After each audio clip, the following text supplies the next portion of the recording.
All right, you've got the New York Film Festival spotlight list pulled up. Are you on like the website? Yeah. I'm on filmlink.org. I've got the New York Film Festival 64 lineup.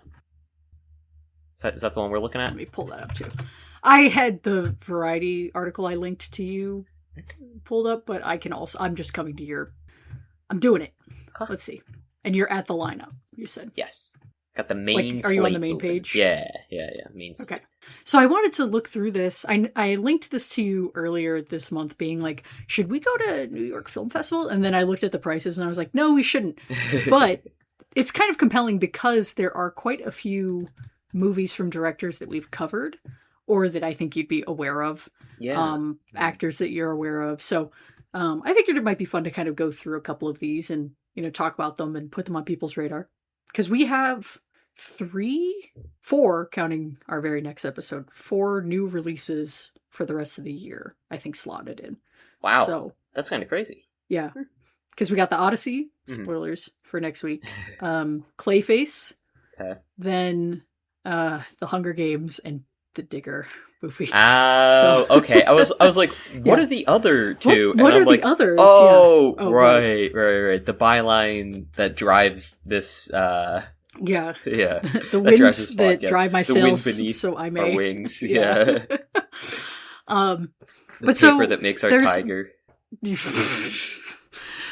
Let's go through some of these, because I think, I don't know that we'll cover them necessarily, but I think they'll become more, you'll probably hear about some of these throughout festival season, especially from me. Yeah. So I figured, let's talk about them. So we haven't seen a James Gray movie, so I'm going to kind of skip over that one. But Behemoth with the exclamation point. Yeah. Behemoth.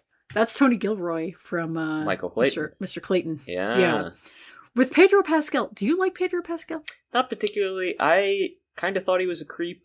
Oh, you're one of those. Just because... Yeah. I mean, I guess videos. Yeah, that everybody's like, oh, he's putting his hands on Willem Dafoe's wife or whatever. Yeah. It's like, have you never seen a gay man before? I mean, I don't know. Right? Yeah, that I'm like kind of whatever. I was whatever about it for a really long time, and then I saw something where someone was like, "Oh no, like he actually is a creep," and I was like, "That's all I need." Like, I don't know how. What, a tweet? Yeah, it was just a tweet that someone was like, "Oh, like no, he like for real is a creep," and I was like, that's enough. I can hate him. I have not. I mean, I like to think I'm a pretty good allegation collector. Yeah. No, wait. Pause. That sounds bad. Well, I'm not collecting allegations about myself. I'm aggregating. You're an allegation archivist more than anything. Archivist, yeah. Honestly, that would be a real... do you remember Your Fave is Problematic? The Tumblr? No, but that sounds like you. That's like you would run that page. Like it's I did not. I was too young at the time, but I could do, because I'm pretty sure that page can't exist anymore. There's no fucking way. But we could do a reboot with the allegation archivist. That would be fun. Just like covering allegations. I mean, outside of that, I don't know. He seems fine, honestly. Like to be completely honest with you, I don't know. But I haven't seen him in anything where I'm like, oh, this guy's like an amazing actor, right? So it's like there's some guy. Yeah, every movie I've seen with him in it, I'm like, you kind of don't look like you belong here. You seem more like you belong on a TV show. That's kind of just the vibe I get from him. But, we'll see. I mean, Tony Gilroy, maybe he needs the right script or the right direction or something. Yeah. I don't know. But we were just talking about him because of Game of Thrones yesterday or the day before. When Is he Game of Thrones? He was spoilers for Game of Thrones. He's the one who gets his eyes gouged out in the fight. Oh, against the mountain. He's the hawk, the red hawk. Wow. Oberyn. Yeah, sure. Yeah, okay.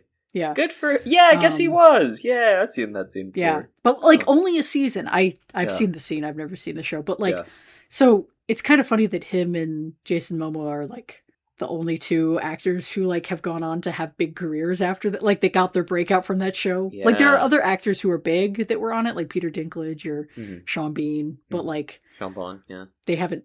you gotta stop making that stupid joke. Oh my god. Okay, anyway. What, Sheen Bond? I like the guy. What's wrong with that? Behemoth. I don't know. Seems like there's some sort of musician drama. I don't know. The trailer was very intriguing, I'll say. So, Okay. we'll see. I mean, he's a cellist, which I like. I was a cellist. Yeah. So. Were you really? Yeah. Yeah. I played cello for like 6 years. I thought I remembered you playing a different instrument, a different stringed. No. Okay. Yeah. Interesting. Okay. No, I'm not a fiddler. Never learned viola or anything like that. Or violin. A fiddler on the roof, perhaps? I need to be. If you scroll down like 4 or 5 movies, I mean, there's other movies on here that I think you'd recognize some actors and stuff for, but Bitter Christmas from Pedro Almodovar is another director that we've covered on this podcast. This is All About My Mother. Oh, yeah. Interesting. So, he has a shitload of movies. He has like a lot of, I feel like he has a pretty big filmography. Yeah. So, the little blurb on the film festival website says, he explores the artist's tenuous relationship with fiction and reality in this film about an actress writing a script inspired by the lives of those around her.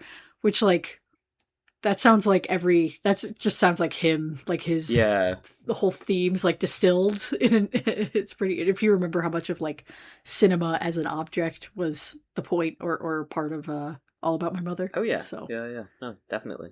I mean, we'll have to... I remember we were also like heavily drawing, not parallels, but like, between that and Perfect Blue, just like similarities with how they sort of portray acting and like and this sounds even closer, more on the nose, which, in a way, which I enjoy. That's fun.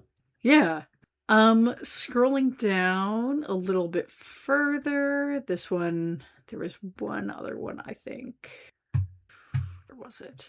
Everything Else Is Noise looks cool to me, just based off of the name.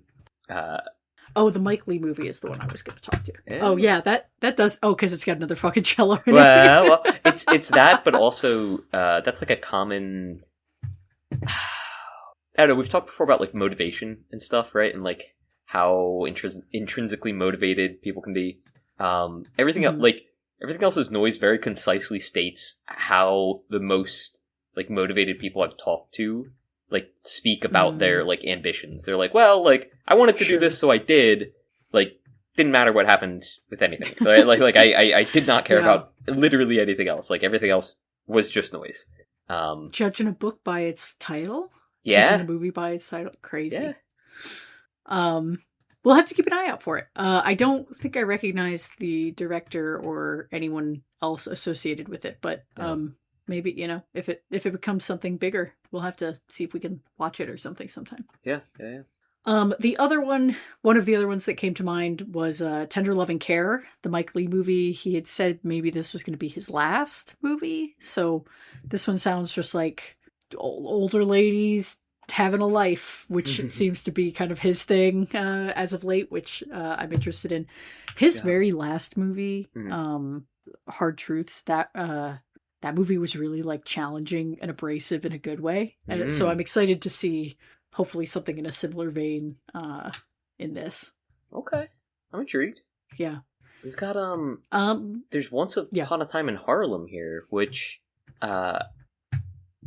you once in like one of the gifts you gave me from the Criterion collection was like all of those postcards. One of them was Once Upon a Time in Hollywood, maybe? Was it? Or not Hollywood, probably in America. Or the West. It could have been any of those. There's a lot of Once Upon a Time in blank movies. But I could have sworn maybe Once Upon a Time in the West. I thought it was in Harlem though. I mean, maybe I'm mistaken, but yeah, I don't know. I don't think so because that was a while ago. Yeah, but this looks like a really interesting like connection between. I mean, because the directors are like father and son. Yeah, that's pretty intriguing. I love anything like that. Documentary. It's like a connection to the past type thing, Yeah, it sounds cool. A couple others, Godzilla Minus Zero, which is not directed by a director we've seen anything for, but I know you liked Godzilla Minus One. Yeah, if I remember correctly. Yeah. So that's coming out this year, which there's a lot of movies coming this year. Yeah. But Bucking Faster, which is the new Werner Herzog. Let's go. Crazy nasty. Like that, like everyone's like jerking themselves off about the new I almost said Robert Pattinson movie, the what's his face? Oh, yeah. Why don't you take a seat? Chris Hansen. Yeah, Chris Hansen movie. The real weirdos are looking out for the Werner Herzog movie where Kate and Rooney Mara are playing like sisters who talk at the same time. Like, apparently it's based on some real thing. You should watch the trailer. It's okay. Yeah. Do you mean like telepathically, or like they like finish each other's No, they sentences, like are speaking. No. They're like they say everything in cadence with each other. Like it's interesting. Like the whole movie is that. Yeah, it looks fucking bananas. That's so fun. I'm excited to see that. Yeah. But yeah, otherwise, there's other movies on here that you would recognize, like actors or directors for, but I don't think there's anything else that we've covered. Yeah, nothing super jumping out at me. The debut is the one with Julianne Moore, but that's not directed by anybody we know. Huh. Well, I mean, it's directed by Jesse Eisenberg, but it's not directed by someone we've covered on the podcast, I mean. Yeah.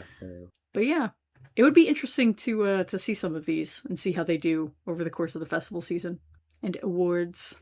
Wow. I can't believe this. They're playing NASA, which is about, the Gazan genocide. That's crazy. Wow. Oh, yeah. I don't think that's that crazy.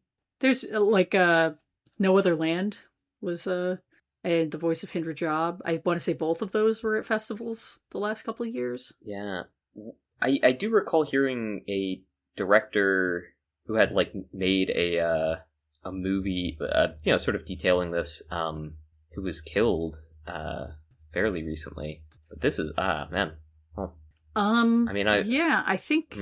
Sorry, go ahead. What were you gonna say? No, I think it's brave. It just, especially even 2 years ago. I mean, I think even today people sort of deny the reality of what's happened there.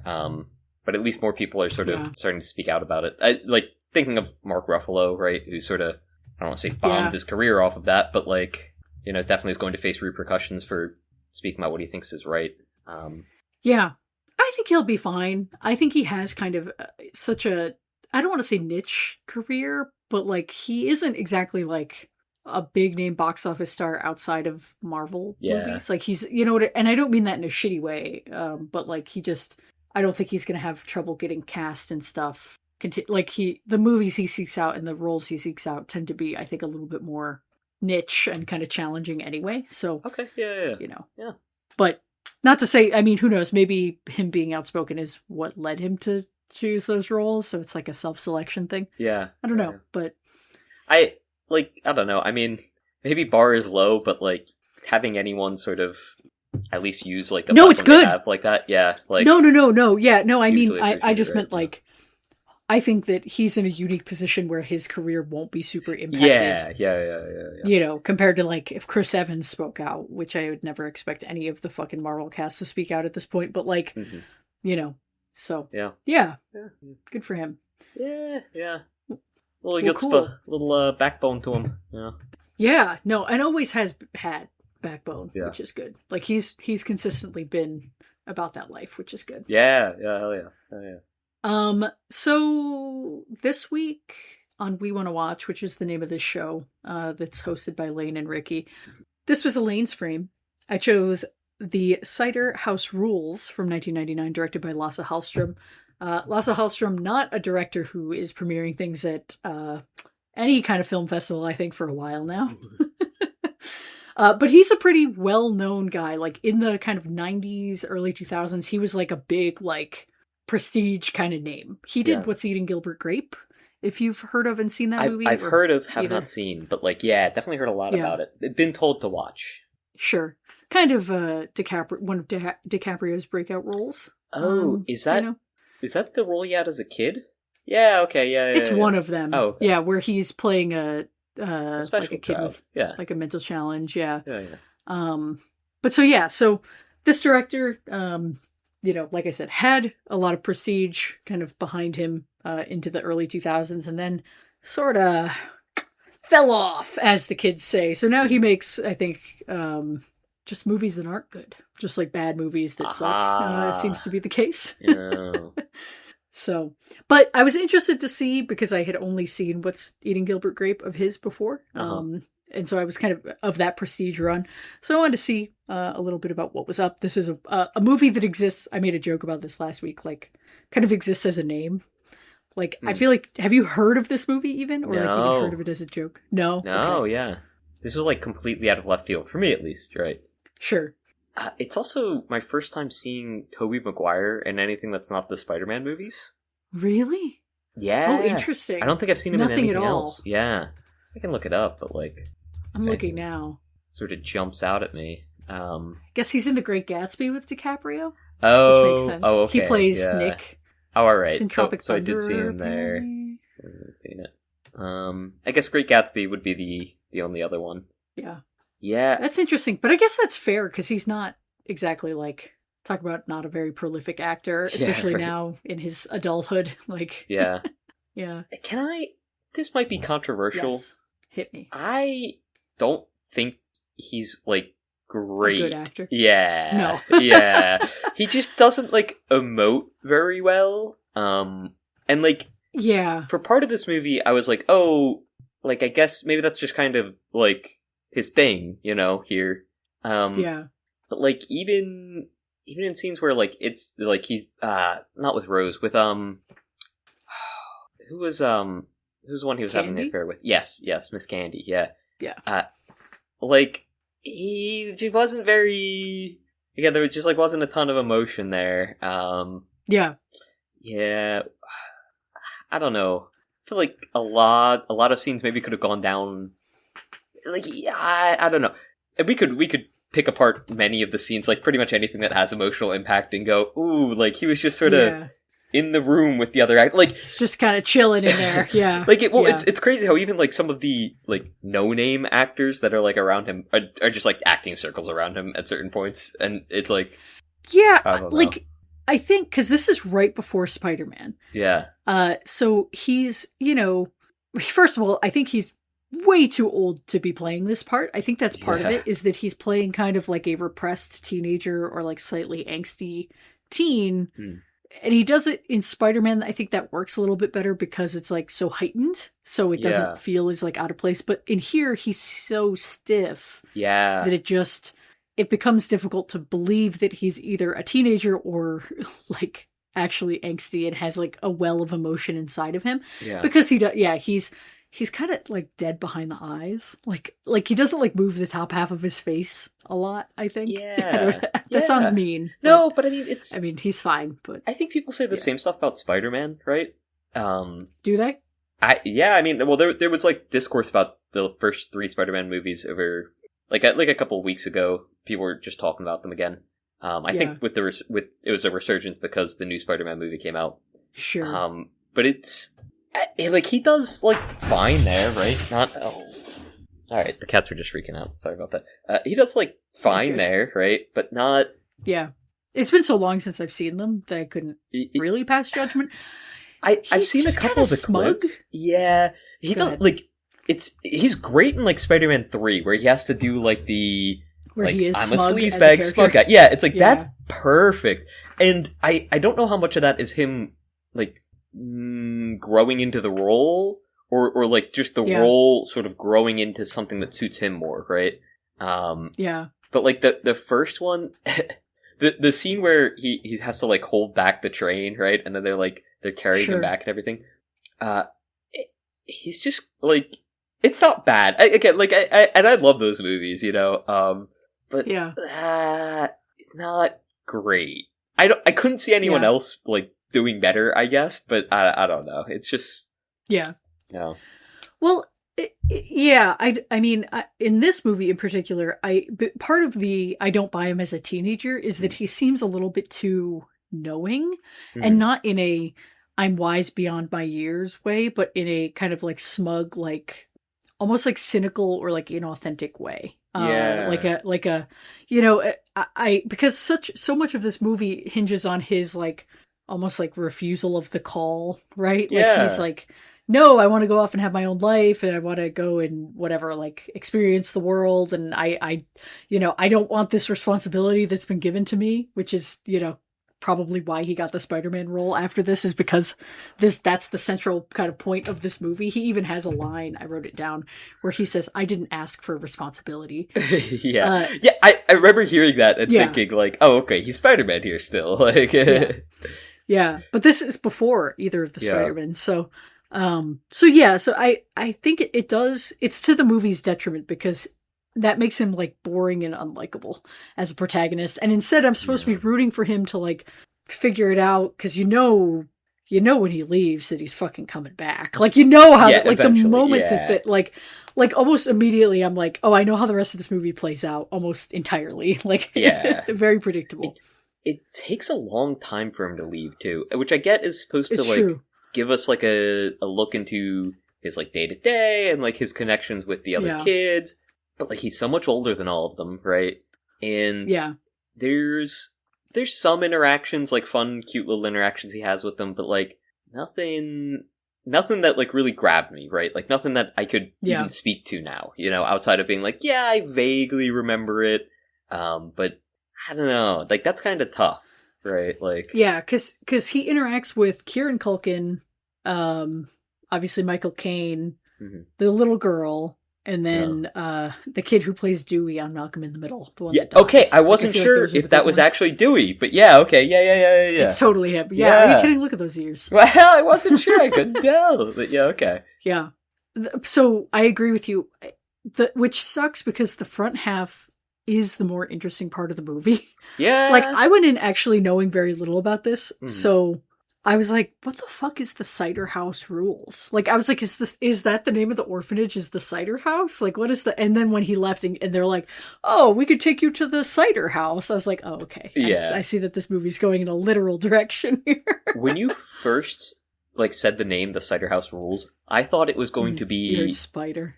Oh. No. The Cider House Rules? No, that'd be kind of fun, though. But no, I was thinking it was like a, like, college movie, right? Where they have, like, oh, it's like, this is the Cider House. And I was like, oh, okay, it's just gonna be like a fun, like, oh, Cider House Rules. And then, like, I very quickly realized it was not that, right? No. No, unfortunately not.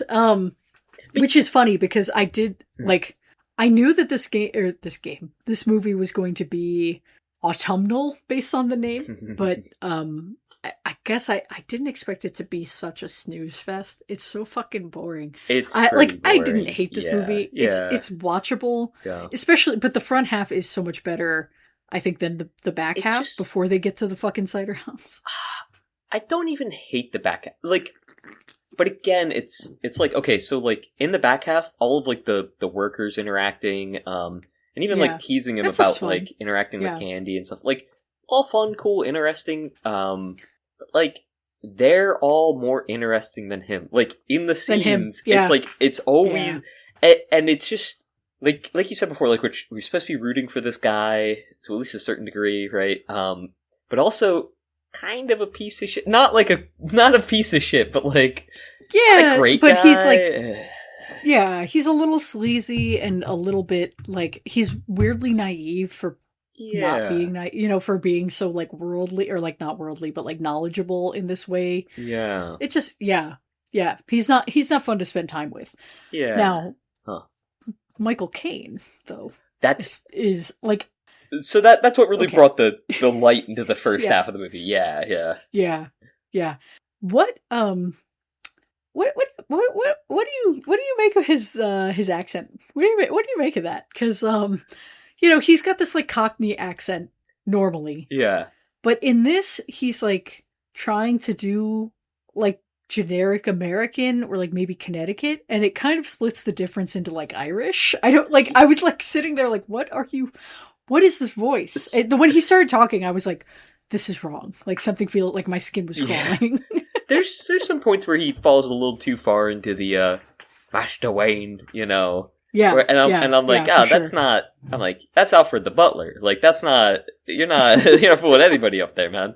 And then there are times where it's like just kind of unrecognizable what he's going, because he doesn't talk like anyone else, like, around him. So it's like, so I'm like, Well, because he's supposed to be the child of an immigrant, but they don't Mm. really. I think they might say Ireland, like is where his Mm. dad was from, but I Okay, can't. They like But if they do, it's they're like, oh, they explained it. He's like, yeah, he's Irish. they had to write the line in afterwards. They're like, Yeah. they already did like the first half of the movie. They did all the takes, and they're like, we really can't have him redo We need these. just like one, yeah, just one throwaway line, like immigrant son, maybe Ireland. Yeah, does that work?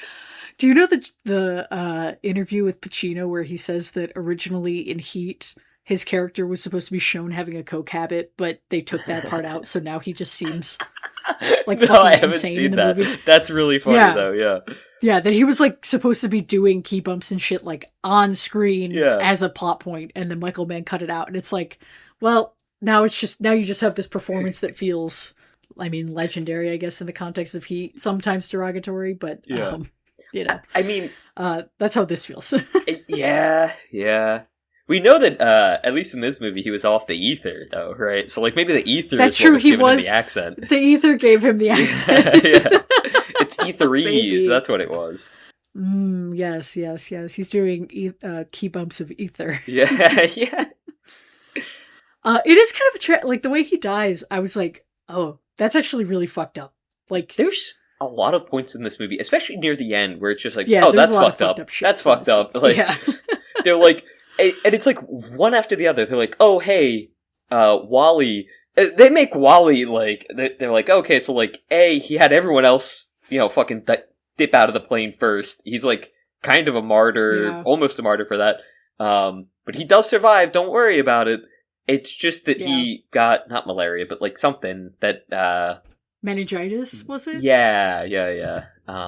Something. Not convincing. Not a very convincing. Yeah. Neither. You didn't sound very convinced by that, at least. I don't know. I thought it was like something, and it might have been encephalitis. Maybe. It led him to be paraplegic. He's right? paralyzed. Either way, yes, he's paralyzed. Right. Yeah. And like at that point, it's like, oh well, like I don't know. It would have been. I don't know. I'm not gonna pick apart like what would make that better or worse, but like it just kind of sucks that it's like, oh, he's still alive, so like Candy, like you've kind of betrayed him, and now he's coming back, and also he's like definitely not the same as he was before. Like, sorry. Yeah, it's like a way to punish that character. Like, I feel like everybody has to like be punished. Yeah, it feels like everyone's being punished. Yeah, and it's like, that sucks. Yeah, I don't know. Which is weird, given like what I kind of feel like this movie doesn't. So this is based on a novel. Yeah, as many of these like '90s kind of gentle prestige movies, I think, are. And so I mean, maybe these themes become more clear in the novel, but I was kind of like, what is the point? Like, not in like a, wow, this was a waste of my fucking time, but like, what is this movie even trying to say other than just like gentle? Like, I like just, I don't know, like life in the pursuit of happiness, or what is it? Humanity in the world around us. Yeah. I was hoping that it was going to be more of a found family thing, and I was like, oh, yeah, like because like obviously it's like, okay, home, like he's going back to the orphanage, right? It feels weird calling him Homer too. That's just weird. But like he's gonna go back to the orphanage, and I was like, oh, like maybe like he'll bring back Candy with him, and like she can like revitalize the place a little bit. And it's like, oh, like it's nice, like they found each other, and it's like, oh, it's tragic that Wally died, but that happens. But it's like, no, he's still alive. He's paraplegic. Yeah. But also, like, when I heard that, I was like, oh, okay, well then, what better place for him to stay than a place with many nurses, like, and a doctor on hand? Yeah. And they're like, no. Like, Homer is just entirely, like, leaving their lives whatsoever. It's like, okay. Yeah. Fine. Like, I guess. Yeah.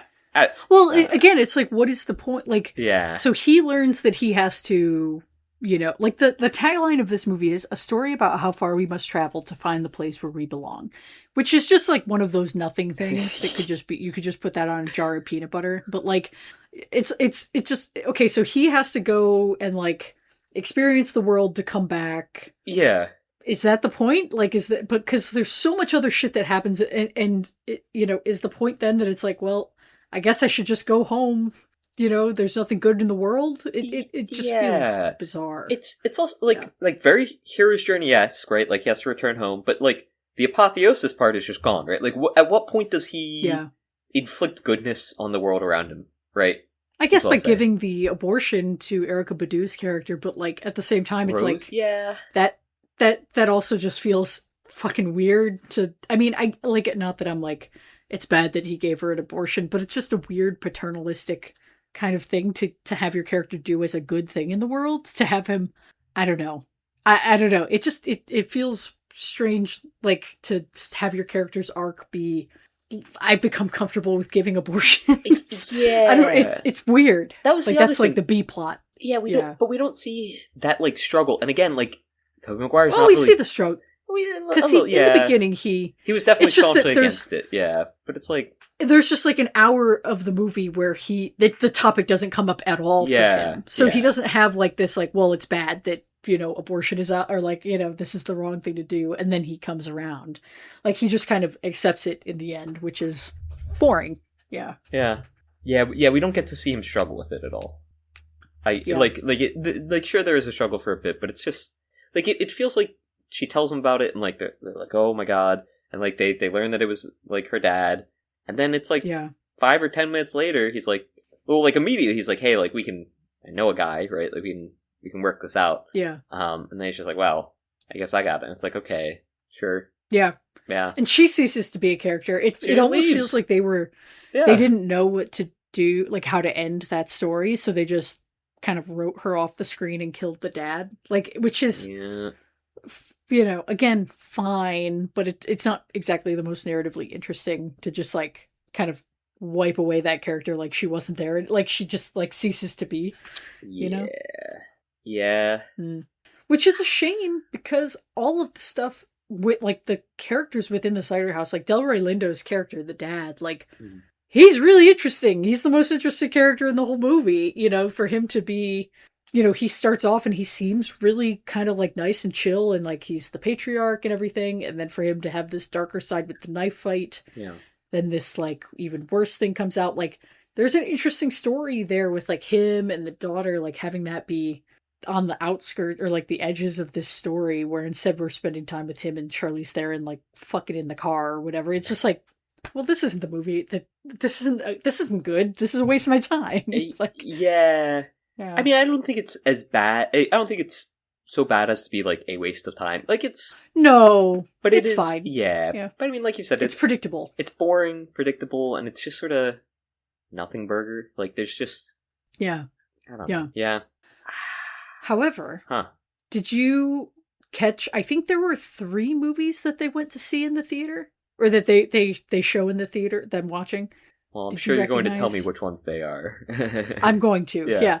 Well, King Kong, obviously, they talked about it. Yeah. They mentioned Wuthering Heights, which I have to imagine is the old one with Laurence Olivier, and then Rebecca. It's the scene where I didn't even they're dancing. Yeah, I don't think they name drop it, but it's when they're dancing in the beginning before they go to Mandalay, and like. Wow, I didn't clock it. Okay. Yeah, I fucking did, because I was like, I know that face. I knew both of those faces. Yeah. I think I was a little tuned out during that. Again, their like budding romance was fair. Interesting for a bit, but it's also just not very engaging. It's kind of nice. I don't disagree that he was like, oh, like you're the like. He's like, listen, I've seen all of this before. Like it's never really affected me, but like you're the only one that like I've actually like ever been like attracted to, essentially. And it's like, oh, okay, like that's kind of sweet, but like that's it. It's no, it's nothing. Like you said, it's kind of a nothing burger. This type of movie was so like iconic in the 90s and early 2000s, like just like the adapted from a novel kind of like autumnal style, like gentle floating heads on the poster, kind of like smiling wryly, like I don't know. I mean, there's good versions of those movies, but for sure. These were just so fucking like iconic and important in that context. It's funny to watch now 25 years later and be like, oh, they sucked. The Academy deserved it, like everything that they got.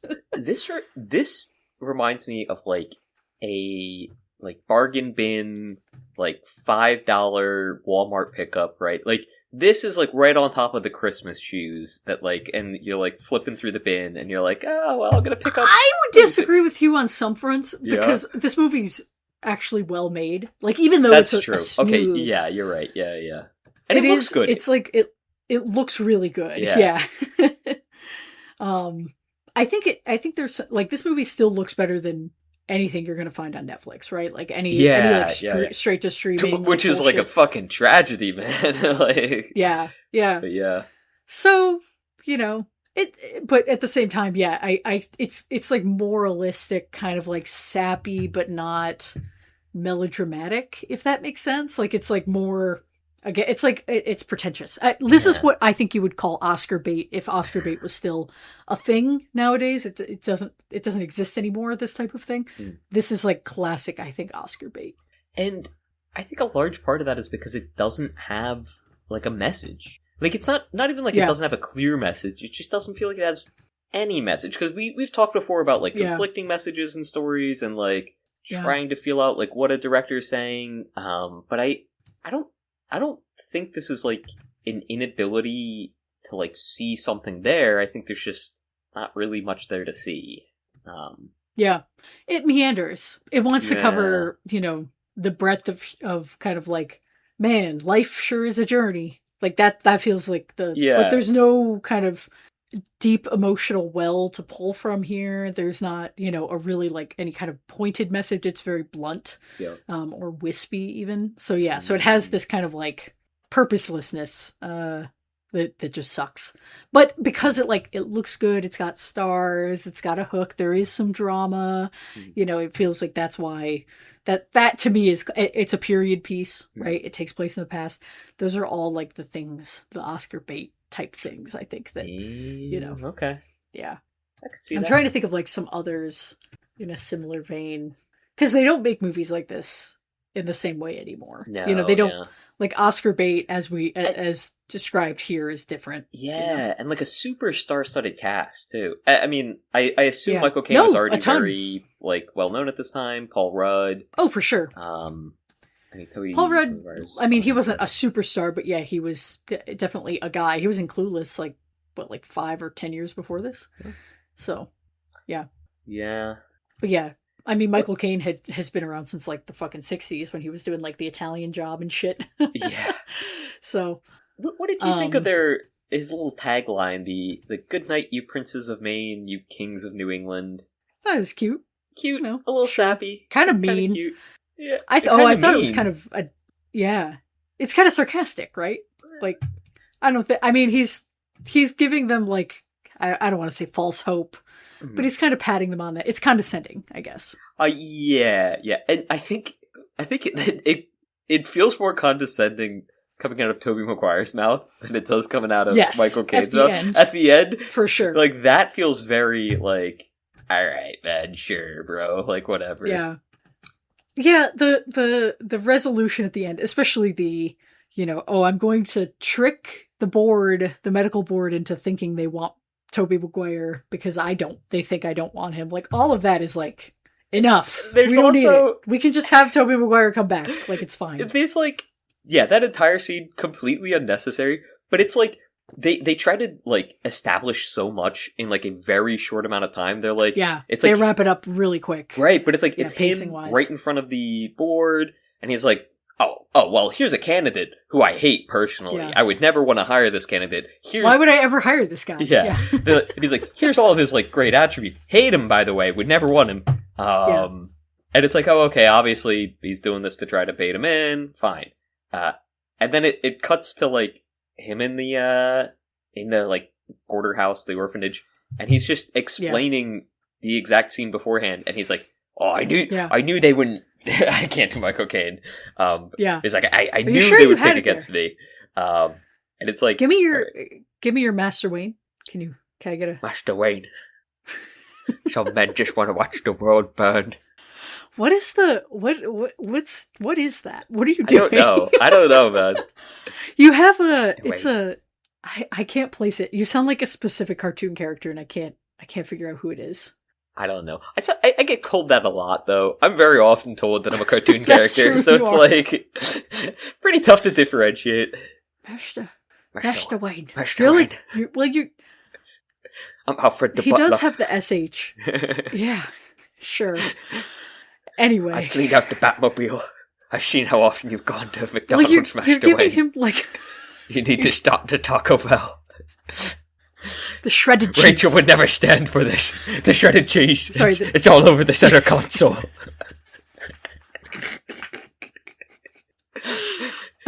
Do you know how tough that is to get out of there, Master Wayne? I have to take the little mini shop back in there.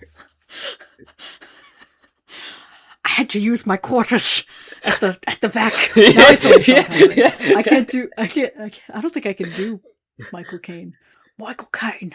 I'm Michael. It took 6 Master quarters Wayne. this time to get through the whole wash. I had to buy a new roll, Master Wayne. With what you pay me, it's not enough. I just can't deal with it anymore. I saw Rachel there. She's putting gas in her car. You're trying to bait me into screaming, "Where's Rachel?" into the mic. You can't do it. Where is she? You and Chris both. Where's Rachel? Do it. I'm not doing it. I'm not taking this bait. No. I agree with you. The like repetitive nature of that plot line, and then for him to fucking die at the end, and then we still have to go through almost all of it again at the very end when Tobey Maguire gets back, where he's like, "Oh, and I didn't have a heart defect," and like all of the, it's just like, oh and my like god. that also, like, and it's fine. I get it. It's kind of like endearing, right? It's like, okay, I get why like Michael Caine's character would do that, right? It's like, sure. Right. But also really doesn't endear myself to fucking Homer, right? Because, like... Sure. No! Yeah, because, like, fuck that guy. He doesn't have a degree. Like, I'm sorry. I know that Michael Caine's, like, whatever, a genius, and he's just doing obstetrics and fucking, healthcare for these children, but, like... I mean, I personally think that they should have someone hired in the position that has a degree in education. Right. And it's like, oh, okay, like you get this. Okay, he's leaving the nest, as like all of them must do eventually, right? It's like, nah, actually, he's gonna go back. Yeah, actually, he's gonna have every part of his life has been falsified. Yeah. That's the only reason he didn't go off to war. That's the reason why he, slept with Candy, kind of cheated on Wally. It makes me feel even worse for Wally, right? Kind of fucked up. Yeah. Now his dick doesn't work. Now, I mean, 80% of them doesn't work. Neck down doesn't work, which kind of sucks, right? It's like... It's so tough. It's kind of a fundamentally conservative movie in that way. I was like, I rewatched Fargo in the theater, like a week or two ago. Mm-hmm. And I was thinking about it this time around, of like how conservative that movie is in the in Marge's character, the main police lady. She kind of she's discontented with her life. She goes out, she goes to the big city. She meets up with her old high school fling, whatever. She's experiences the world. Mm-hmm. She's like, whoa. This is pretty fucking crazy and dark. Too much world for me. Yeah, and she goes back, and the end of the movie is her being happy with her small life. And don't get me wrong, Fargo is an amazing movie, one of my favorites, whatever. But it did get me thinking, it's a pretty conservative worldview to present. And this is this movie's not nearly as interesting in that way. There's not as much character in there's no reason for why did Tobey Maguire go back? Is it just because he realized I can do good by giving abortions and healthcare to women at the orphanage? Is that it? Because it doesn't come with a cross. Only the plot tells us that, really. Right. And the letters, which could have been a touchstone of this movie. They're exchanging correspondence, but they feel just like an exposition piece, right? Yeah. And a thread. Essentially it's thread back home. And it's okay. Sure. Yeah. Fine. That's our, tagline for this movie is sure. Fine. Yeah. I'm going to just put that in the show notes this time. It's going to be, this week's Lane's Frame was the Cider House Rules. Sure. Fine. That's it. That's all we got. I would say it's perfectly acceptable, but, applying perfect to any part of this movie feels very wrong. So it's acceptable. It's serviceable. Serviceable. Yeah. Honestly, If I had this movie playing like in the background while I did laundry on like an October morning, like on a Might feel Sunday kind of where I'm, like, cozy. Yeah, it's like raining outside. Yeah, maybe you've got some cider, some warm cider, fresh off the stove. Hell yeah. I did. You know what I had today? Mm. I was at Michael's earlier, Mm-hmm. and they got me in the checkout line with pumpkin pie M&Ms, because I've definitely been like, it's gonna be September in a few days. Yeah, the white woman is jumping out. Yeah. The pumpkin pie M&Ms, fucking horrible. They're so disgusting. They're like a nuclear waste. They're the shit that the fucking Toxic Avenger falls into. Like nasty. They're so gross. My mouth feels like powdery after eating them. It's bad. It was bad. I ate the whole bag though. Oh, okay. So yeah, kind of like this movie. Then, I was like, right? maybe if I eat more of them, they'll be good. Yeah. You're like constantly hoping for something more, something better to really sort of latch on to, and then it just never appears. Never comes. Yeah. But I can see why people like this movie. It's accessible. Yeah. It's, despite having some disturbing content, it's not, like fucking a drag or like a, upsetting. Yeah. It does have good performances in everybody but Tobey Maguire. Yeah. I think Charlize Theron does a good job. Charlize, we're going to be doing 2 Charlize movies in a row. Pretty crazy. Candy, she's in a little movie that we're doing next week called The Odyssey. So. Oh, that's good. Is she, not seriously, Calypso. Yeah. Yeah. Neat. Yeah. She also did great. Again, like, it was just one of those things where, like, she's more interesting. Yeah, whenever she's on screen with Toby, it's just, like, her, and then he's kind of around, I guess. Yeah, he's just Ken. Yeah. He, like, but anywhere else he wouldn't be a 10, is the thing. That's my problem. That's true. He's, like, literally not a 10. Yeah. He is such a, like, he got his rise with Leo. Like, they're part of the Pussy Posse together, right? And, like, I don't know. It's just kind of, his career is really interesting because he had like the two or three kind of like big, whatever prestige movies after this. Other than Spider-Man, he did Seabiscuit, and then didn't he do the golf movie too? Wasn't he even I feel like he was in a prestige golf movie too. Let me see if I'm lying. No idea. But then he kind of just disappeared. Like after Spider-Man, I feel like he just kind of went away. I swear he's in a movie where he's like a golf guy. But maybe I'm making that up. Oh, he's in Pleasantville. He didn't he did a very interesting looking movie to me, at least. The Good German. It stars George Clooney, Kate Blanchett, and him. It's shot in black and white. Horrible. This is crazy. This is crazy. Terrible. I mean, I don't know. It's at least intriguing. It's got Leland Orser in it. Ooh, interesting. Budget $32 million, box office $6. Yeah, I'm not surprised. It's a Steven Soderbergh movie. Okay. He does. Soderbergh has like a prolific output. He puts out like a movie a year, if not 2 movies a year. Yeah. And he'll do like big budget shit like Ocean's 11, whatever. But then he'll also do like super micro budget stuff. Like experimental, whatever. So I mean, this is big budget, but like zero income, right? Like, yeah, kind of sounds bad. Yeah, I mean, just like from the log line, anything like. No offense to George Clooney, but I think he got a little bit lost in the wilderness there for a while. So, I don't know. Hey, anyway, happens. Yeah, it does. Do we have anything else to say about the Cider House Rules from 1999, directed by Lasse Hallström? I like the music. It's endearing. It is good. It's good music. Yeah. It's the pure Michigan music. Yeah. I think the like most poignant point that like you've made here is having it on while you're doing laundry or like other chores and stuff. Yeah. Pretty great. Like I think I would really enjoy this movie seen that way, but sitting down and watching it 2 hours, little tough. Yeah. Tough. Yeah. Yeah. I don't disagree. It does have good music.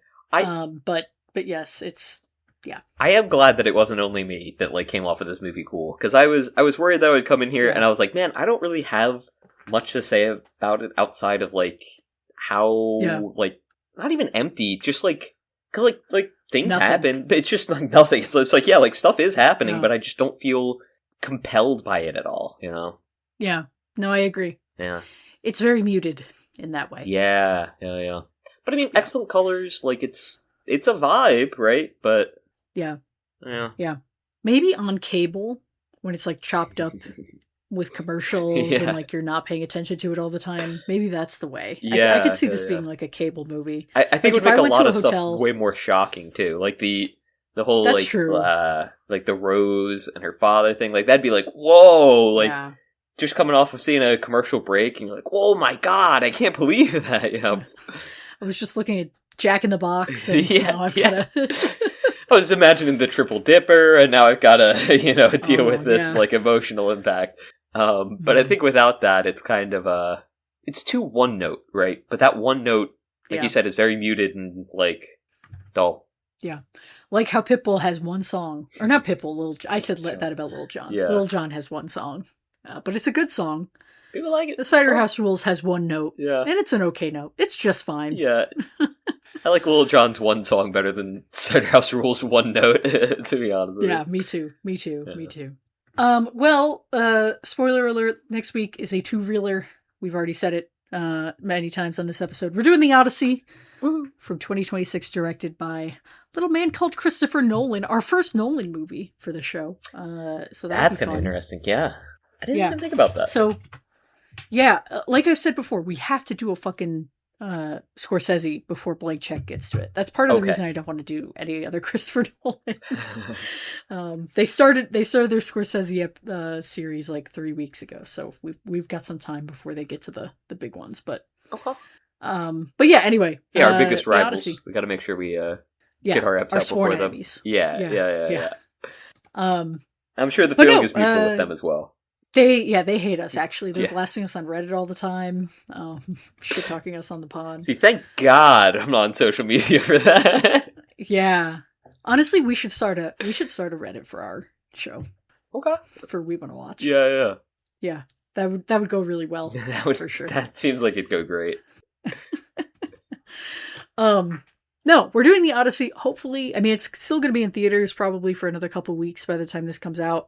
Yep. I imagine most people listening have probably seen it before or seen it already at this point. But yeah, so it'll be fun to talk about this zeitgeisty movie 3 months after it premieres. Yeah. But I think people will be talking about it for a while. Yeah, so. It's definitely, like, I mean, people are still talking about it. It got a lot of buzz when it first came out, and it's still, like, being talked about, so. Yeah, it's true. It's good. I mean, everyone's, they got everybody. They got everybody. They do, in fact, have everybody. No, I'm putting that bit back to bed. I'm putting the pillow over that bit's head and shooting it. Like, cool. Like, comment, subscribe.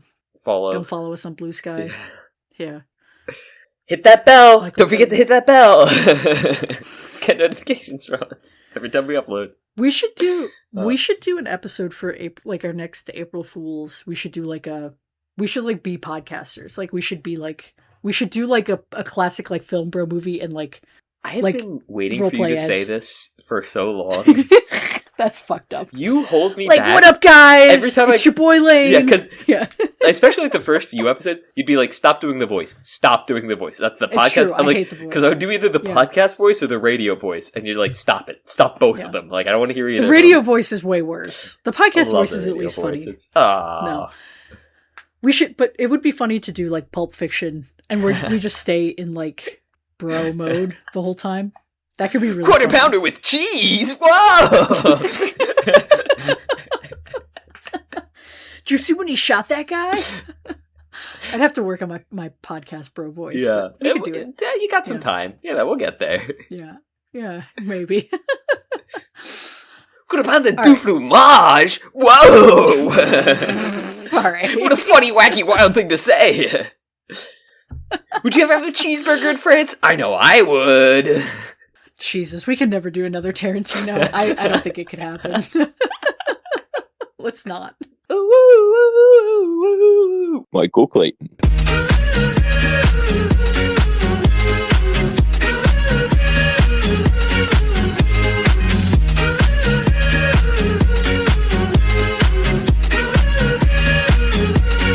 Michael Clayton.